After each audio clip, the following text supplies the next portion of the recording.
Hello दोस्तों, welcome to my channel result is here, key of success. दोस्तों, आज के इस वीडियो में हम लोग झारखंड दरोगा में पूछे गए 30 महत्वपूर्ण ऐसे प्रश्नों को देखेंगे जो आपके आने वाले एग्जाम के लिए महत्वपूर्ण है। यह वीडियो दोस्तों उन सभी छात्रों के लिए इंपॉर्टेंट हो जाता है जो झारखंड के किसी भी प्रतियोगिता परीक्षा की तैयारी कर रहा हो, चाहे वो जेएसएससी, सीजीएल या फिर एक्साइज कांस्टेबल या झारखंड दरोगा या पंचायत सचिव का ही तैयारी क्यों ना कर रहे हो, आपके लिए यह वीडियो इंपॉर्टेंट हो जाता है। आइए शुरू करते हैं वीडियो को। हमारा पहला प्रश्न है, दामोदर घाटी निगम की स्थापना किस वर्ष हुआ था? Damodar valley corporation. अगर दोस्तों इसको इंग्लिश में डीवीसी बोला जाता है, यानी कि दामोदर वैली कारपोरेशन। क्लियर है? इसका स्थापना दोस्तों अगर आपसे एग्जैक्ट डेट पूछ लिया जाए तो 7 जुलाई 1948 में हुआ था। ओके, तो इस प्रश्न का आंसर हो जाएगा ऑप्शन नंबर बी। अब कुछ इंपॉर्टेंट बिंदुओं को देखते हैं यहाँ पे दोस्तों। तो देखिए,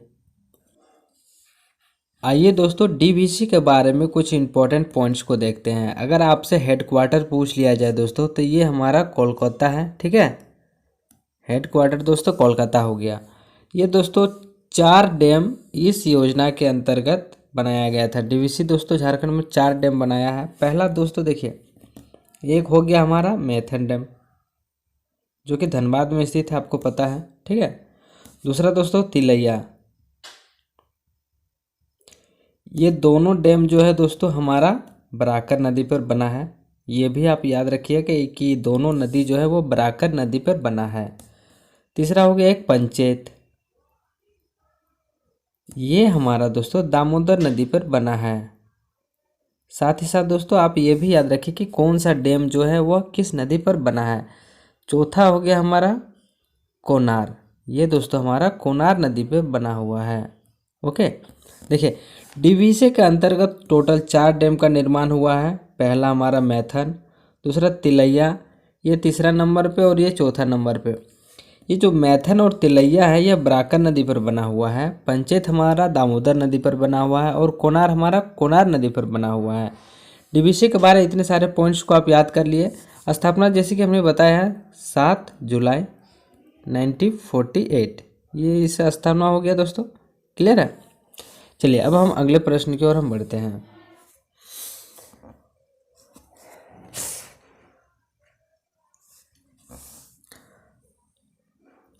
अगला प्रश्न है दोस्तों, बोकारो स्टील प्लांट की स्थापना किस वर्ष हुआ था, आपको बताना है। अगर आपसे एग्जैक्ट डेट पूछ लिया जाए तो इसका एग्जैक्ट डेट होगा दोस्तों 29 जनवरी। क्लियर है? और ईयर था हमारा 1964। इसका आंसर होगा ऑप्शन नंबर ए 1964, यानी 1964 में बोकारो स्टील प्लांट की स्थापना हुआ था। अब आपसे पूछा जाए कि कौन सा 5 ईयर प्लान के अंतर्गत हुआ था, बताइए। तो यह दोस्तों हमारा 3rd 5 ईयर प्लान में हुआ था। क्लियर है? 3rd 5 ईयर प्लान था दोस्तों। यह 3rd 5 ईयर प्लान क्यों था? क्योंकि दोस्तों पहला जो हमारा फर्स्ट 5 ईयर प्लान है, ठीक है, ये हमारा था 51 से लेके 56 तक, 1951 से लेकर 1956 तक। सेकेंड जो हमारा 5 ईयर प्लान था ये था हमारा 56 से लेकर के 61 तक। और 3rd 5 ईयर प्लान हमारा 61 से लेकर 66 तक था। तो ये 66 तक था, यानी कि 64 जो है हमारा 3rd 5 ईयर प्लान में आएगा। और अगर आपसे पूछा जाए कि किस देश के सहयोग से बोकारो स्टील प्लांट का स्थापना हुआ है, तो ये दोस्तों हमारा यूएसएसआर। पहले दोस्तों रसिया को यूएसएसआर यानी सोवियत संघ रूस कहते थे। तो ये हमारा सोवियत संघ रूस के सहयोग से हमारा बोकारो स्टील प्लांट का स्थापना हुआ था। क्लियर है? चलिए अगले प्रश्न की ओर हम बढ़ते हैं। अगला प्रश्न दोस्तों प्रश्न संख्या 3 आपके स्क्रीन पे ये रहा। झारखंड में कितनी विधानसभा सीटें हैं, आपको बताना है। झारखंड में दोस्तों टोटल हमारा 81 विधानसभा सीटें हैं, +1 है। एक जो सीट है ये दोस्तों ये मनोनीत होता है। ठीक है, याद रखिएगा, एक सीट मनोनीत होता है। चलिए अब हम अगले प्रश्न की ओर बढ़ते हैं। अगला प्रश्न संख्या 4 आपको बताना है, किन चट्टानों को धात्विक खनिज का भंडार कहा जाता है। धात्विक खनिज का भंडार दोस्तों किसे कहा जाता है, किस चट्टान को? एक धारवाड़ योगिन के चट्टान होता है जिसे दोस्तों धात्विक खनिज का भंडार कहा जाता है। आप याद रखिएगा, धातु मान लेते हैं एक तलवार है। ठीक है, तलवार किसके बना होता है? धातु का बना होता है। और ये तलवार क्या होता है? धारदार होता है। तो याद रखिएगा दोस्तों, धात्विक खनिज जो है वो धारवाड़ योगिन चट्टान से बना होता है। ठीक है, चलिए अगले प्रश्न की ओर हम बढ़ते हैं। अगला प्रश्न दोस्तों प्रश्न संख्या 5 है कि धनबाद को अलग जिले के तौर पर कब बनाया गया था। यानी कि दोस्तों धनबाद का स्थापना वर्ष हमसे पूछा गया है।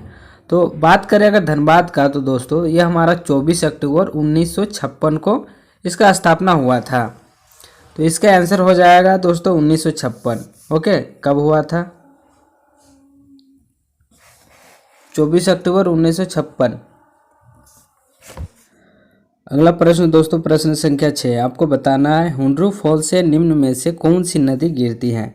यानी सिंपल सा आपको बताना है कि कौन सा नदी पर हुंड्रू फॉल बना हुआ है। तो इस प्रश्न का सही आंसर होगा हमारा स्वर्णरेखा नदी। अब अगर बात करें दोस्तों कांची नदी, कांची नदी पर दोस्तों एक जलप्रपात है जिसका नाम है दस्सम जलप्रपात। ओके, तो दस्सम जलप्रपात दोस्तों हमारा कांची नदी पर बना हुआ है। एक और दोस्तों ये सारे जलप्रपात जितने भी हैं वो रांची में है। ठीक है, तो रांची में एक हुंड्रू जलप्रपात हो गया आपका स्वर्णरेखा नदी पर, एक दस्सम जलप्रपात हो गया कांची नदी पर, एक दोस्तों गौतम धारा जिसे जोन्हा जलप्रपात भी कहते हैं या दोस्तों इसे गौतम धारा जलप्रपात भी कहते हैं, और ये हमारा दोस्तों राढ़ू नदी पर बना हुआ है, याद रखिएगा। ओके, राढ़ू नदी पर बना हुआ है हमारा गौतम धारा या जोन्हा जलप्रपात। अगला प्रश्न है दोस्तों प्रश्न संख्या 7, संथाल के संस्थापक यानी कि पिता कौन है आपको बताना है। तो दोस्तों संथाल के संस्थापक जो है हमारा लुगु बुरु हो जाएगा। यहाँ पे दोस्तों लुगु बुरु हो जाएगा इस प्रश्न का सही आंसर। क्लियर है? चलिए अगले प्रश्न की ओर हम बढ़ते हैं। बैद्यनाथ मंदिर होगा यहाँ पे। बैद्यनाथ मंदिर कहाँ स्थित है आपको बताना है। जैसे कि आपको पता है दोस्तों बाबा भोलेनाथ का मंदिर जो है देवघर में स्थित है। ओके, जिसे बैद्यनाथ मंदिर कहते हैं। सावन के महीना में यह मेला लगता है दोस्तों।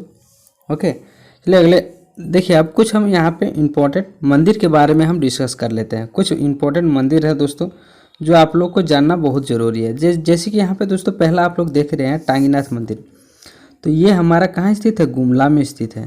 क्लियर है? अब याद रखिएगा टांगीनाथ मंदिर कहाँ स्थित है? गुमला में स्थित है। रजरप्पा मंदिर ये दोस्तों रामगढ़ में स्थित है। अब देखिए उसी प्रकार से हमारा बंसीधर मंदिर, ओके, बंसीधर मंदिर दोस्तों यह गढ़वा में स्थित है हमारा। एक जगह है यहाँ पे दोस्तों जिस जगह का नाम है नगर उटारी। ओके, आपका ऑप्शन में दोस्तों नगर उटारी भी रह सकता है, केवल नगर उटारी लिखा हुआ रहेगा। अब देखिए दोस्तों चौथा हमारा है माँ योगिनी मंदिर। ये दोस्तों हमारा कहाँ है? ये हमारा गोड्डा में स्थित है। माँ योगिनी मंदिर जो है हमारा गोड्डा में स्थित है।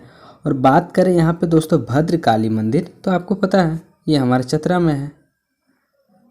चतरा में है। ओके, इटखोरी, चतरा के इटखोरी में है दोस्तों हमारा ये मंदिर। क्लियर है? चतरा के इटखोरी में हमारा कहाँ क्या है? भद्रकाली मंदिर हमारा चतरा के इटखोरी में है। इन सारे फैक्ट्स को आप याद रखिएगा, आपके लिए दोस्तों बहुत ही इंपॉर्टेंट हो जाता है ये सब। चलिए अगले प्रश्न की ओर बढ़ते हैं। अगला है प्रश्न संख्या 9, जमशेदपुर में पहली आयरन एंड स्टील उद्योग कब स्थापित हुआ था आपको बताना है। देखिए दोस्तों हमने पिछला वीडियो में हम लोग पढ़ा चुका है दोस्तों कि क्या है, ये टिस्को है, Tata iron and steel company जो है हमारा यह दोस्तों इसका नाम पहले टिस्को था, अब इसका नाम हो गया टाटा। ठीक है, टाटा स्टील। इसका स्थापना दोस्तों हमारा 1907 ईस्वी में किया गया था। कहाँ पे? जमशेदपुर में। जमशेदपुर का हमारा पूर्वी सिंहभूम में है। क्लियर है? इतना कुछ आपको याद रखना है। चलिए अगले प्रश्न की ओर बढ़ते हैं। एक बहुत ही इंपॉर्टेंट प्रश्न है दोस्तों, इसमें कुछ फैक्ट्स, बहुत सारे फैक्ट्स इसमें छिपे हुए हैं। हमारा प्रश्न है क्या कि जेपी आंदोलनकारियों को पेंशन देने वाला दूसरा राज्य कौन सा है? दूसरा राज्य, इस प्रश्न का आंसर होगा हमारा दूसरा राज्य झारखंड। तो बात आता है कि पहला राज्य कौन सा है, तो पहला राज्य हो जाएगा हमारा दोस्तों यहाँ पे बिहार। क्लियर है? अब देखिए जेपी आंदोलन क्या है, बहुत सारे बच्चों को नहीं पता होगा। तो जेपी आंदोलन क्या है दोस्तों, मैं बता रहा हूँ। जेपी आंदोलन ये एक छात्र आंदोलन था। ठीक है, जो कि शुरू हुआ था हमारा पटना से, स्थान था हमारा पटना। यहाँ से दोस्तों शुरू हुआ था हमारा छात्र आंदोलन था।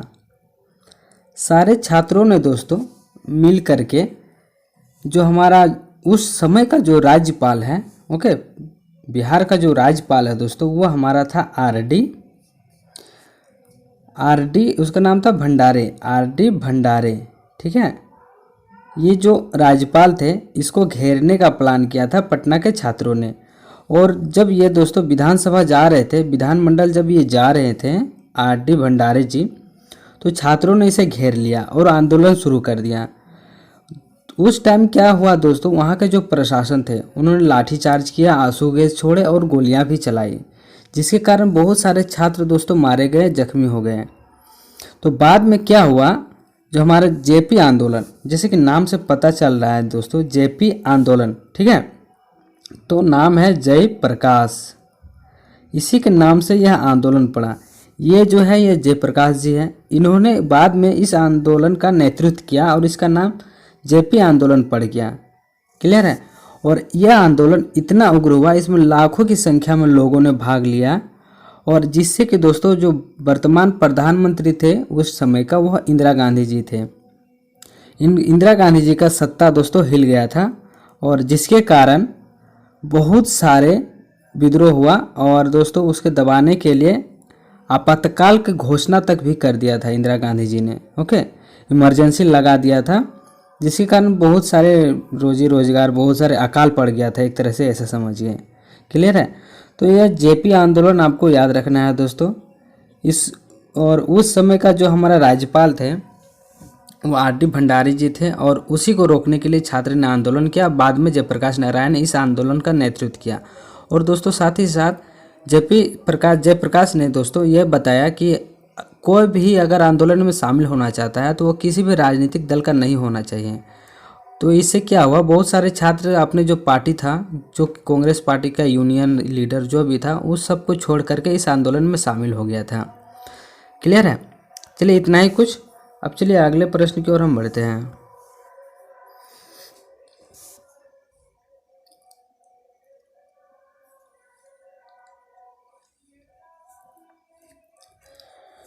अगला प्रश्न दोस्तों प्रश्न संख्या 11 है आपके स्क्रीन पे। दलमा वन्य जीव अभ्यारण्य कितने क्षेत्र में फैला हुआ है आपको बताना है, इसका एरिया आपको बताना है। ठीक है, एरिया दोस्तों किलोमीटर स्क्वायर में होता है। तो जो इसका इस एरिया है दोस्तों दलमा वन्य जीव अभ्यारण्य का, ये हमारा 195 किलोमीटर स्क्वायर है। ठीक है, 195 स्क्वायर किलोमीटर है इसका एरिया।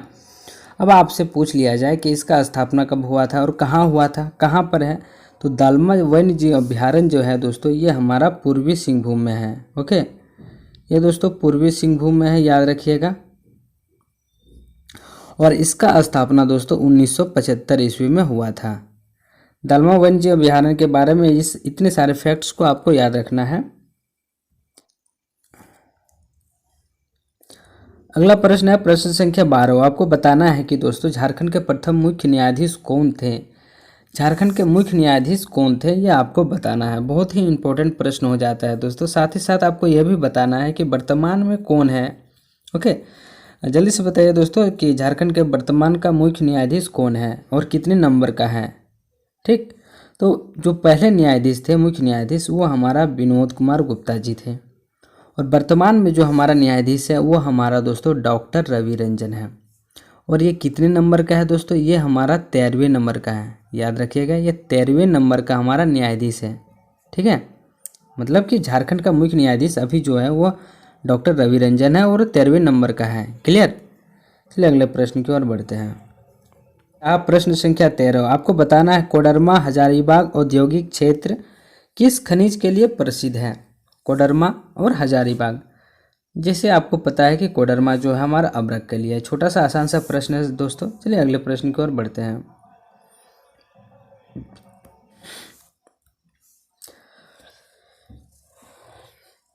अगला प्रश्न है प्रश्न संख्या 14। आपको बताना है श्रवण रेखा नदी किस दिशा से और किस दिशा की ओर जाती है।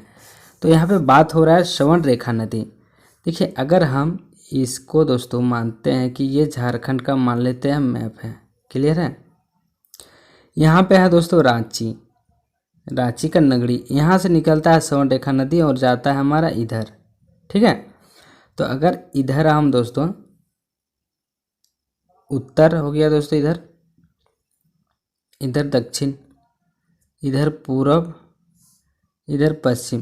तो देखिए ये नदी निकलता है हमारा दोस्तों पश्चिम से निकलता है, इधर से निकलता है। देखिए ये जंक्शन हो गया दोस्तों, तो यहाँ से निकलता है, इस साइड से निकलता है और इधर जाता है, यानी कि दोस्तों दक्षिण और पूरब की ओर जाता है।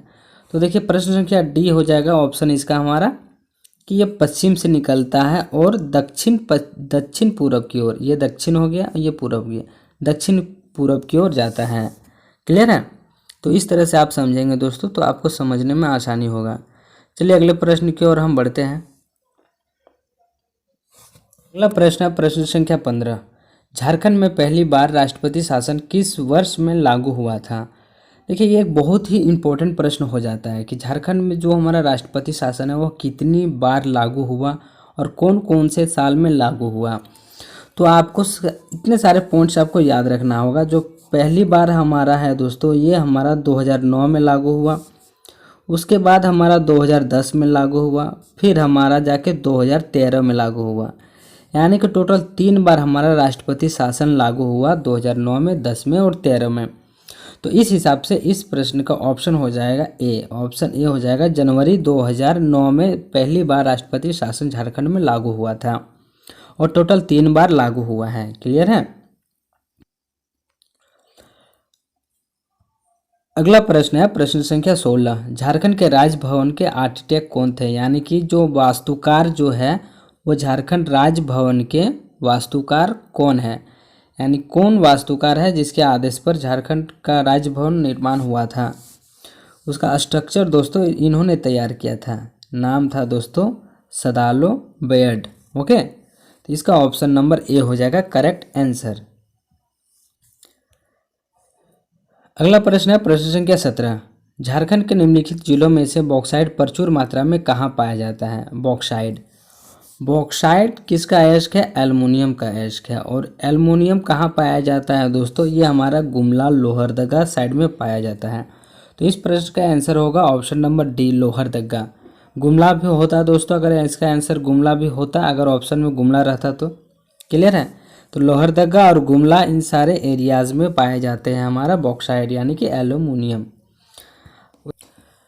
अगला प्रश्न है दोस्तों प्रश्न संख्या 18। बेतला राष्ट्रीय उद्यान झारखंड के निम्नलिखित में से कौन से जिले में स्थित है, आपको बताना है। तो बेतला राष्ट्रीय उद्यान झारखंड का एकमात्र नेशनल पार्क है दोस्तों, हमारा बेतला नेशनल पार्क। ठीक है, बेतला नेशनल पार्क है झारखंड का एकमात्र राष्ट्रीय उद्यान है जो कि लातेहार में स्थित है और इसकी स्थापना 1986 में किया गया था। आप एक चीज़ और याद रखिएगा दोस्तों, 1982 में भारत सरकार द्वारा पहली बार यहाँ पे दोस्तों बाघ परियोजना चलाया गया था। ठीक है, बाघ परियोजना चलाया गया था पहली बार। ठीक है, पहली बार बाघ परियोजना यहीं पे चलाया गया था 1982 में।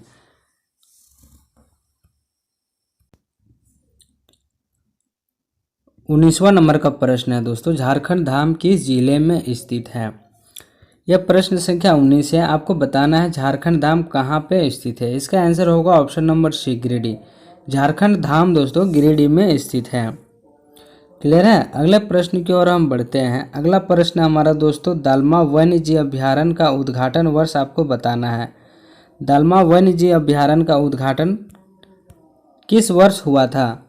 तो जैसे कि आपको पता होगा दोस्तों कि दालमा वन्य जीव अभ्यारण्य ये है हमारा पूर्वी सिंहभूम में स्थित है और 1975 में दोस्तों इसका स्थापना हुआ था।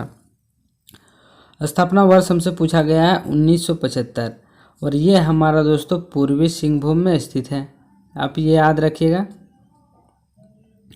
पूर्वी सिंहभूम में स्थित है। स्थापना 1975 में हुआ था और इसका एरिया दोस्तों 195 किलोमीटर स्क्वायर था। ओके, चलिए अगला प्रश्न है दोस्तों प्रश्न संख्या 21। आपको बताना निम्नलिखित वर्षों में से चतरा का एक अलग जिला बन गया था। मतलब चतरा जिला का गठन किस वर्ष हुआ है आपको बताना है। तो दोस्तों चतरा जिला का गठन जो है वह 1991 में एक अधिसूचना आया था और इसी अधिसूचना के अनुसार चतरा जिला का गठन हुआ था। क्लियर है। चलिए अब हम अगले प्रश्न की ओर बढ़ते हैं। अगला प्रश्न आपको बताना है दोस्तों। अगला प्रश्न है प्रश्न संख्या 22। आपको बताना है क्रोमाइट और मैग्नीज अयस्क झारखंड के निम्नलिखित में से कौन सा जिले में पाया जाता है, आपको बताना है। तो दोस्तों क्रोमाइट और मैग्नीज ये दोनों अयस्क हमारा पश्चिमी सिंहभूम में पाया जाता है। ओके, ये दोनों अयस्क जो है दोस्तों वो हमारा कहाँ पाया जाता है, ये पश्चिमी सिंहभूम यहाँ है, पश्चिमी सिंहभूम। ठीक है, ये दोस्तों पूर्वी सिंहभूम में है, ये दोस्तों सिमडेगा साइड में है। क्लियर है। तो हमारा जो है मैग्नीज, क्रोमाइट और मैग्नीज यहाँ पाया जाता है। यहाँ घाटशिला में दोस्तों हमारा कॉपर पाया जाता है। यहाँ पे जादूगोड़ा है, यहाँ पे हमारा यूरेनियम पाया जाता है। ओके, यहाँ पे यूरेनियम पाया जाता है जादूगोड़ा में। यहाँ पे हमारा Cu यानी कॉपर पाया जाता है घाटशिला में। क्लियर है। अब हम अगले प्रश्न की ओर बढ़ते हैं। अगला प्रश्न है दोस्तों प्रश्न संख्या 23। आपको बताना है कि हुंडरू जलप्रपात रांची से कितनी दूरी पर है। ओके, सड़क रास्ते से, जब हम सड़क रास्ते से जाएंगे दोस्तों तो यह रांची से कितना दूरी पर है हमारा हुंडरू जलप्रपात। इस प्रश्न का सही आंसर होगा दोस्तों हमारा 45 यानी 45 किलोमीटर रांची से दूर है। ओके, अगर सड़क रास्ते से हम जाएंगे तो 1-2 किलोमीटर आगे पीछे हो सकता है दोस्तों, कहीं पे हमारा 48 रहता है, कहीं पे हमारा 46 भी रहता है। क्लियर है। चलिए अगले प्रश्न की ओर हम बढ़ते हैं। अगला प्रश्न है प्रश्न संख्या 24। झारखंड में कौन सी जगह है जिसे छोटा नागपुर की रानी कहा जाता है। छोटा नागपुर की रानी किसे कहा जाता है, तो ये हमारा नेतरहाट को कहा जाता है छोटा नागपुर की रानी। क्लियर है। चलिए अगले प्रश्न की ओर हम बढ़ते हैं। अगला प्रश्न है दोस्तों प्रश्न संख्या 25। HEC की स्थापना किस देश के सहयोग से किया गया था, आपको बताना है। यहाँ पे बात हो रहा है दोस्तों HEC का। ठीक है, तो इस प्रश्न का सही आंसर होगा दोस्तों यह जो है हमारा चेकोस्लोवाकिया के सहयोग से बनाया गया था। अब बात करते हैं कुछ इंपॉर्टेंट फैक्ट्स के बारे में, HEC के बारे में। जो हमारा HEC है दोस्तों इसका फुल फॉर्म होता है क्या, HEAB हैवी इंजीनियर्स, ठीक है, कॉरपोरेशन। ठीक है, इसका फुल फॉर्म होता है। इसका स्थापना दोस्तों एस्टेब्लिशमेंट जो है हमारा कब हुआ था, 31 दिसंबर 1958 को हुआ था इसका स्थापना। इसका प्रोडक्शन शुरू हुआ था हमारा दोस्तों, इसका प्रोडक्शन है 1963 में शुरू हो गया था। और पंडित जवाहरलाल नेहरू ने दोस्तों JL नेहरू के द्वारा इसका उद्घाटन हुआ था। और नेहरू जी ने इस इंडस्ट्री को क्या कहा था पता है, नेहरू जी ने इसे कहा था दोस्तों mother of all industry. Clear, mother of all industry दोस्तों जवाहरलाल नेहरू जी ने HEC को कहा था। तो HEC के बारे में इतनी सारी जानकारियाँ दोस्तों आपके लिए इम्पोर्टेंट है, इन सारे पॉइंट्स को आपको याद रखना है। क्लियर है। चलिए अगले प्रश्न की ओर हम बढ़ते हैं। अगला प्रश्न है दोस्तों प्रश्न संख्या 26। झारखंड राज्य, यहाँ पे दोस्तों चांडिल होगा, थोड़ा सा मिस्टेक है, सॉरी। यहाँ पे दोस्तों होगा हमारा चांडिल। चांडिल जो हाइड्रो पावर प्लांट यानी कि विद्युत योजना जो है दोस्तों वह किस नदी पर बना है। तो चांडिल डैम हमारा स्वर्णरेखा नदी पर बना है और डैम के अंदर ही चांडिल विद्युत परियोजना चालू किया गया है। तो इस प्रश्न का सही आंसर होगा स्वर्णरेखा नदी, चांडिल डैम। क्लियर है। चलिए अगले प्रश्न की ओर हम बढ़ते हैं। वर्ष 2000 में झारखंड राज्य के गठन के बाद राज्य में कितने समय राष्ट्रपति शासन लागू किया गया है। कितना बार राष्ट्रपति शासन लागू हुआ है आपको बताना है। तो दोस्तों हमने अभी बताया कि यह हमारा झारखंड में है 3 बार राष्ट्रपति शासन लागू हुआ है। क्लियर है, 2009, 2010 और 2013 में। क्लियर है। चलिए अब अगले प्रश्न की ओर हम बढ़ते हैं। अगला प्रश्न है प्रश्न संख्या 28। Bokaro industrial area development authority, okay, BIDA, Bokaro का क्षेत्रफल क्या है। यह दोस्तों कौन सा कमिश्नर में यानी कि कौन सा परगना में बना हुआ है यह हमें बताना है। बोकारो नाम से पता है दोस्तों, ये हमारा उत्तरी छोटा नागपुर कमिश्नर होगा बोकारो। बोकारो जिला हमारा उत्तरी छोटा नागपुर में है ना, उत्तरी छोटा नागपुर परगना में। ओके, अब चलिए आइए दोस्तों बात करते हैं आइडा। आइडा के बारे में, जिसका आइडा का फुल फॉर्म होता है दोस्तों industrial area development authority. Aida का फुल फॉर्म हो गया, हिंदी में इसे दोस्तों कहते हैं औद्योगिक क्षेत्र विकास प्राधिकरण। क्लियर है। ये दोस्तों हमारा 4 भागों में बांटा गया है। पहला है दोस्तों हमारा बी, देखिए यहाँ पे देखिए BIADA। क्लियर है, आइडा। ओके, बी आइडा। और यहाँ पे दोस्तों हमारा दूसरा है आर। देखिए यहाँ पे एक चीज़ कॉमन है हमारा दोस्तों, आइडा सब में रहेगा। क्लियर है, तो आपको याद करने में ज़्यादा प्रॉब्लम नहीं होगा दोस्तों। यहाँ पे होगा IA आइडा। क्लियर है। यहाँ पे दोस्तों हमारा चौथा नंबर हो जाएगा SP आइडा, IADA आइडा। तो आपको पता चल गया कि इंडस्ट्रियल एरिया डेवलपमेंट अथॉरिटी है। क्लियर है। अब यहाँ पे बी का मतलब होता है दोस्तों बोकारो। क्लियर। यहाँ पे आर का मतलब होता है दोस्तों अराची। क्लियर। यहाँ पे ए का मतलब होता है दोस्तों आदित्यपुर। और आदित्यपुर कहाँ है दोस्तों? आदित्यपुर हमारा जमशेदपुर में है। एसपी का मतलब होता है दोस्तों संथाल परगना। संथाल परगना हो गया दोस्तों, ये संथाल परगना हो गया। ये बोकारो हमारा तो दोस्तों उत्तरी छोटा नागपुर हो गया। ठीक है, उत्तरी छोटा नागपुर। रांची हो गया हमारा दक्षिणी छोटा नागपुर।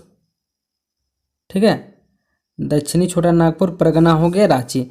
आदित्यपुर हमारा हो गया दोस्तों, ये हमारा कोल्हान क्षेत्र में आ जाता है। ओके, कोल्हान क्षेत्र में आ जाता है ये हमारा क्या, आदित्यपुर। क्लियर है। इतना सारा कॉन्सेप्ट आपको दोस्तों क्लियर हो गया। चलिए अगले प्रश्न की ओर हम बढ़ते हैं। अगला प्रश्न है दोस्तों प्रश्न संख्या 29। किस देश के सहयोग से रांची में फाउंड्री फोर्ज संयंत्र कारखाना स्थापित किया गया है? फाउंड्री एंड फोर्ज ये दोस्तों हमारा रांची शहर में स्थित है। ओके, रांची के दोस्तों हटिया में शामिल है। हटिया जगह है, यहाँ पे दोस्तों हमारा फाउंड्री फोर्ज संयंत्र कारखाना है और ये हमारा पूर्व चेकोस्लोवाकिया के सहयोग से हमारा निर्मित किया गया कारखाना है। क्लियर। चलिए अगले प्रश्न की ओर हम बढ़ते हैं।